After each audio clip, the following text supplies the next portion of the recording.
thank you so much for joining me today. Absolutely. Mr. Larry Love. Yes.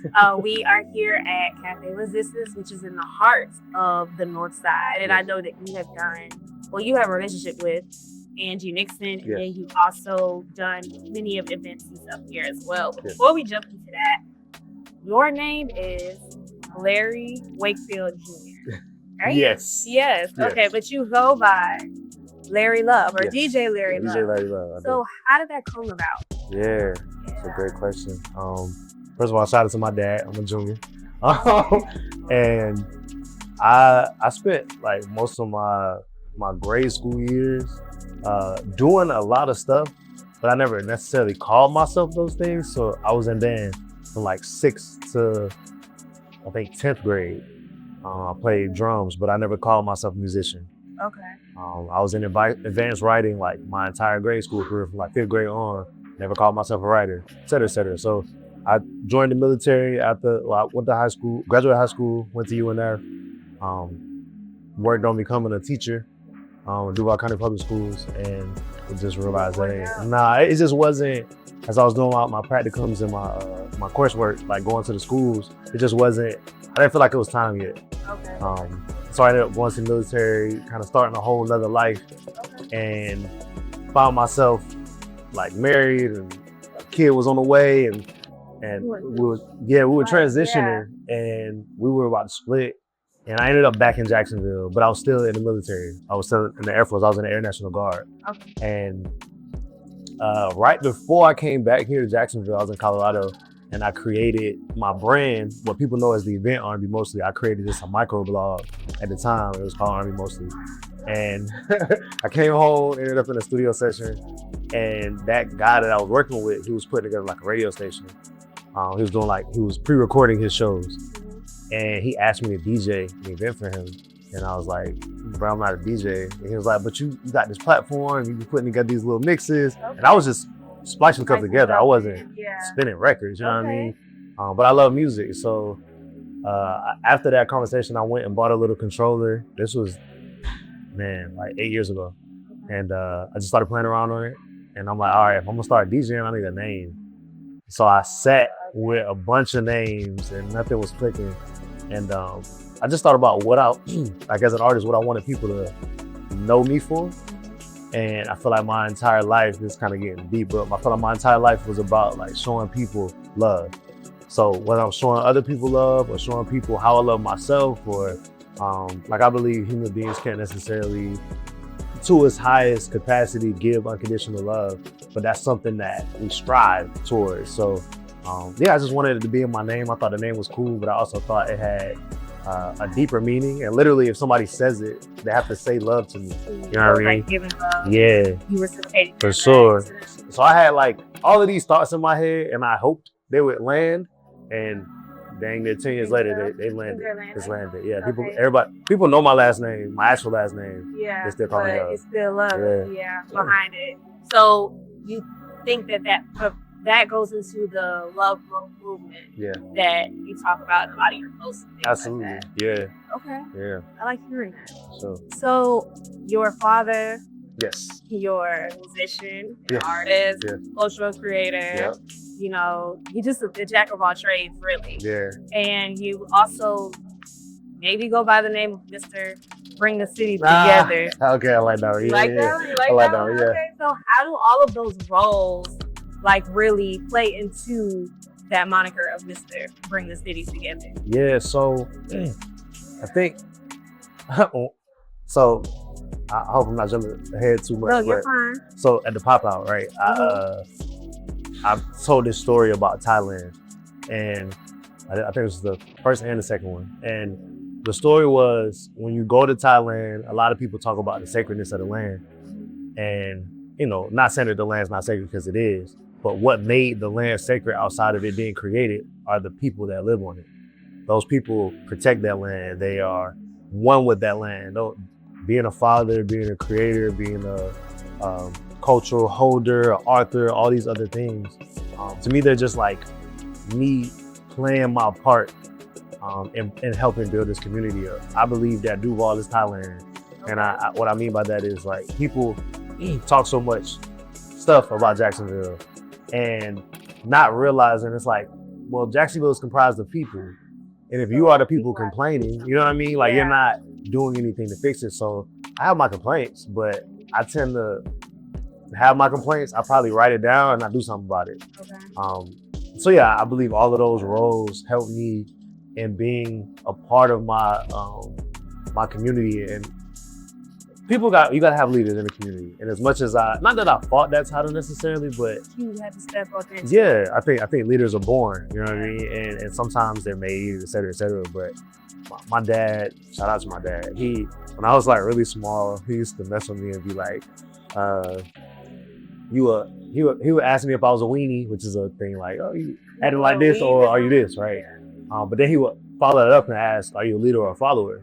And I believe that all good leaders are followers at one point. They have to become a follower, become a follower as well. But the fact that he was asking me that at like 5 years old, you know what I mean? It was on my day way.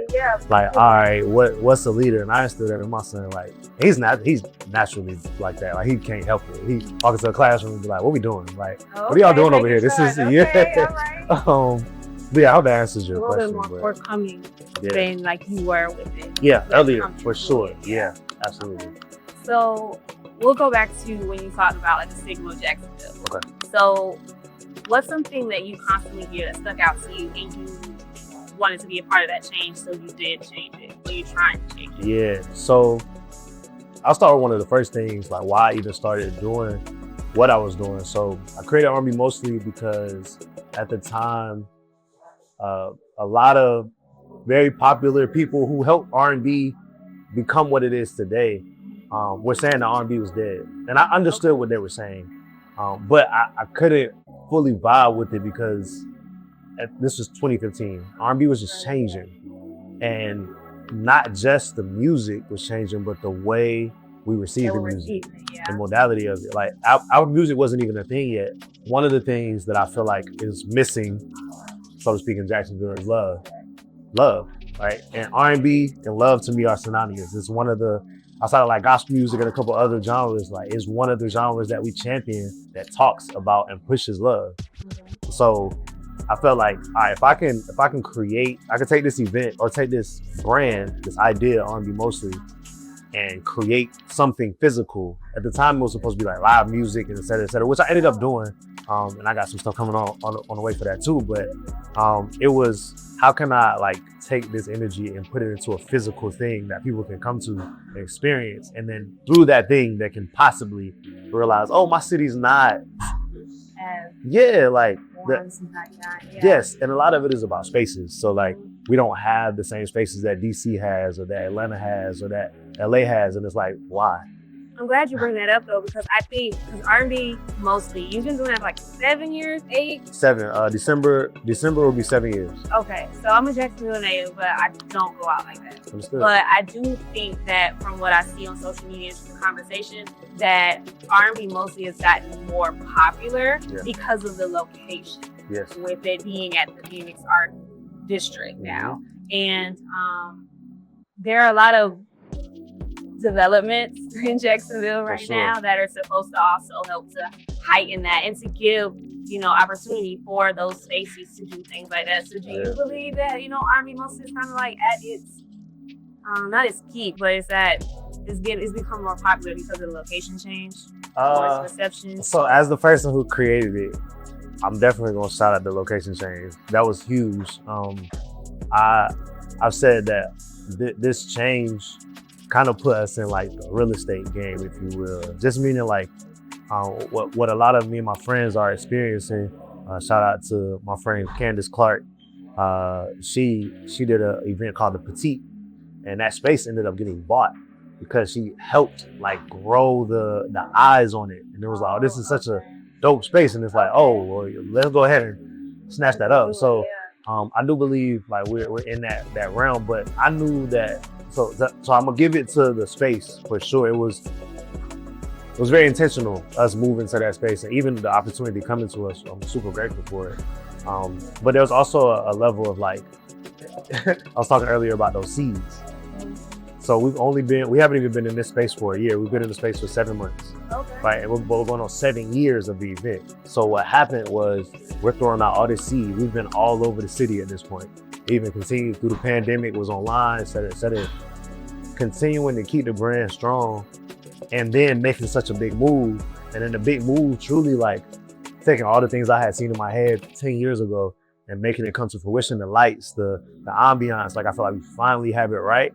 It was like the perfect storm there for me. Throughout these years, I've learned how to market for it, which is something a lot of people don't understand in Jacksonville. So I've become a true student of like, how do you use Instagram and Facebook ads? How do you use metadata? How do you use email marketing and text blasting? And do you learn like yourself or? Partially just being a student, and then I had a couple OGs here in the city who like took me under their wing and was like, some club owners and promoters and culture holders themselves saw what I was doing and was like, listen, man, I'm gonna just open the book for you. You know what I mean? So taking that initial knowledge and just kind of running with it. And then we got social media and YouTube and like if you, I went to school for a long time. I finished my bachelor's degree in 2023. It's a really long way. I graduated in 2010, but thank you. I'm grateful I went that route because I studied so many different things and it kind of like grew my knowledge. I think it's a culmination of all the things, the being consistent and not quitting. Even though we had to move all across the city because venues were closing and that was crazy. And then making this move was very strategic. Even the way in which we rolled it out, like all of it was very strategic and it worked and the people tapped in with it. So, yeah. So being that you like always had a vision of what you wanted success to look like, especially for the city and giving back, have you ever had that moment or any moments where you kind of thought about quitting or you thought about like, you know, I might not be able to feel that doubt? Yeah. Nipsey Hussle, the great Nipsey Hussle said, I've been through every emotion, but the difference between me and some people is I just didn't quit, right? So have I wanted to quit? Absolutely. My mom recently said something to me, like probably today, and she was just saying that, you know, she didn't understand what I was doing. Like it didn't make sense to her. Oh, okay.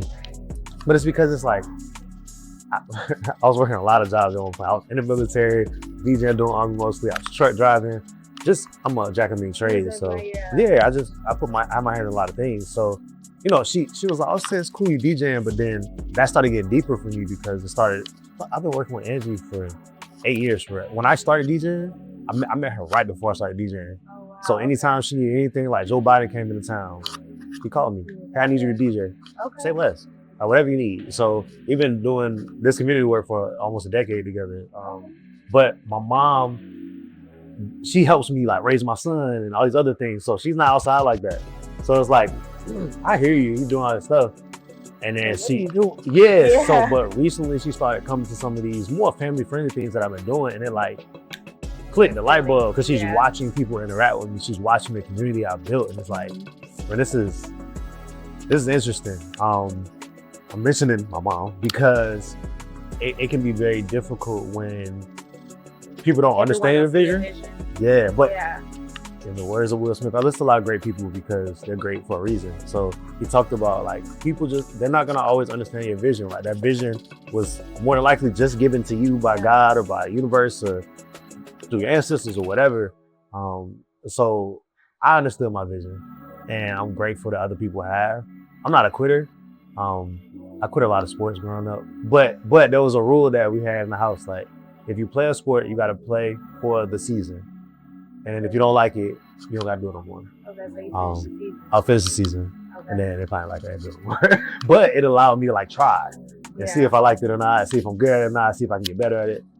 So yeah, I've thought about quitting a lot. Yeah, I mean, it's not easy. Like, there are a few blueprints here and there, but what I'm doing is I'm building my own blueprint. Yeah, right now. Absolutely. So how does it feel? Like, is it redeeming for you when you're at your events and you see that collaboration for yourself, or you see the community coming together and you're like, all right, this is gratifying for me, so I'm gonna keep pushing. Yeah, like, is that? These are great questions, already. So it's very gratifying. This year is a very numerically a very important year for me. I'm 33. R&B mostly turns both 7 and 10. So 7 years of an event and 10 years of a brand. My son's 11. It's a 9-year, 2025, blah, blah, blah, all this other stuff. It's a very important year and I can feel it. So sometimes when I'm at my events, I'm a worker. So like the bathroom, I'm working. You know what I'm saying? The bathroom goes out. I'm not like, who gonna fix the bathroom? I'm like, hey, you need to get the bathroom fixed. Oh, nobody can do it. Okay, I'm going to do it. You know, even though I got clothes on, it's like, hey, bro, no, what you doing? But it took me time to even have that type of team where it's like, hey, we got it. Like we can take care of this, go do that. Yeah, delegating. That speaks to like the leadership that you had to kind of like take on. Listen, shout out to the military. For real. Taught me so much about leadership, for real. Okay. But I often, especially lately, I take moments to like stand at the back of the room and take a couple deep breaths and just realize like, dang, like this room was empty a couple hours ago. And prior to that, people had no idea we were doing this. And now we let people know we're doing it and now the room is full. You know what I mean? And it's a lot more steps that are involved, but it's very gratifying. This year has been the most gratifying, but I also have been doing the most work I've ever done this year. So, oh, wow, okay. So what was the difference? This is the most demanding year for you. Like what else have you added to your plate? Yeah, I think I've just done more of my things.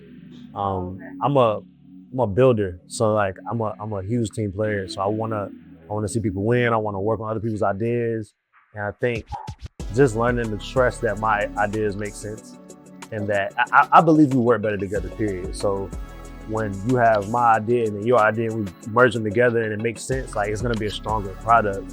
But I have my own ideas that I bring people in and they understand the vision and they work with me and it creates magic, if you will. So I think I just bet on myself a little bit more this year. And with that, more work has been coming out. So are you speaking to, because I saw you post about like you being on the stage, not like necessarily in the background of the stage, spinning the songs and getting the crowd hype, but actually being an artist. Like, is that something that was on your plate this year because you started to prioritize that more? Yes, absolutely. So again, like I told you when I was growing up, like I'm a musician. Even saying it sounds weird sometimes. Yes, you're music. You wanted to read music, you had to play, you had to go to recitals and all that stuff. Oh wow. Yeah, for real. That's why you're a musician. Yeah, so my DJ career is kind of interesting because I started doing all these things at one time. I started DJing, I started working with Love Culture, helping manage them. I was kind of on stages doing some extra like other things as well. I was curating and cultivating events. I was doing it all at the same time. DJing kind of shined through, but I was still making music. It just wasn't, I was doing it with other people. Gotcha. So in 2020, I put out, 2021 technically, I put out an album. I created it in 2020. And I put out an album with my brother Ahmad. It's called Love is a Mood. And I produced that album fully, like, and produce just meaning like more on the Quincy Jones side, like not playing a whole lot of instruments, but guiding people to play things, to create things, how I want the sounds to be. I'm writing the hooks and putting certain verses on it and then having people finish them. Okay. You're a composer. Yeah, like a composer, yeah. So that was my first like full body of something that I put out. And then I created more stuff after that, but I kind of just had it in a vault. And I chose to, I wrote something on Instagram the other day about making music for me is not about necessarily me becoming famous or anything like that. It's me working a muscle. So me writing to music makes me a better writer for whenever I release these next books. It also makes me a better ear and a better producer with other people, but it also has made me better in these other areas. So I'm choosing to make it a priority because it also feeds me. So, okay. Yeah. You can feed other people. Absolutely. Sending that love across. Yeah, that's huge for me. Like I feel like it's an alchemy thing. Like I don't like doing things that only fuel myself, which is something I'm working on because you gotta take care of yourself, et cetera. But I like to do things that can add value to others. So, yeah. So you mentioned books. Mm-hmm. You said you were an author. I am. Tell me about that. What's going on there? Yeah. So. What year is this? Yeah. Okay. 2020 was a very crazy year for a lot of people. Mm-hmm. And I went through a spiritual awakening during that time, and it led me to writing. And I know that leaders are readers, right? But also leaders are teachers.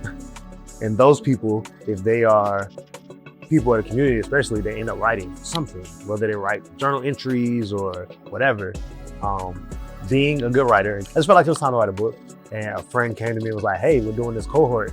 We're getting together like 10 artists and we're doing like a, what is it called? Like Soup for the Soul or something like that, like a chicken little soup for the soul. Like that type of, it's called 10 Toes Down.